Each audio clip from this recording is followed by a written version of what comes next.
ženska detektivka v Sloveniji. Kaj počne ta poklic? Ženska detektivka že nasploh je to eksotično, recimo.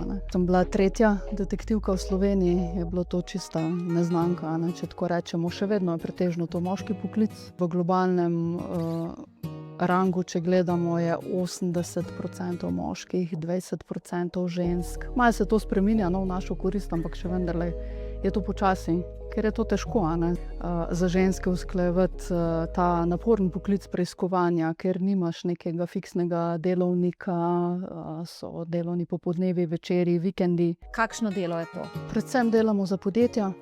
V največji meri je to preiskovanje absentizma, potem preiskovanje tatvin, to, kar sem že omenila, iskanje oseb, iskanje premoženja, preverjanje alkoholiziranosti, pa preiskovanje raznih sumljivih zavarovalniških primerov. Se pravi, vse stvari, ki terjajo neko budno oko detektiva. Kaj pa nezvestobe? Je tudi tega nekaj.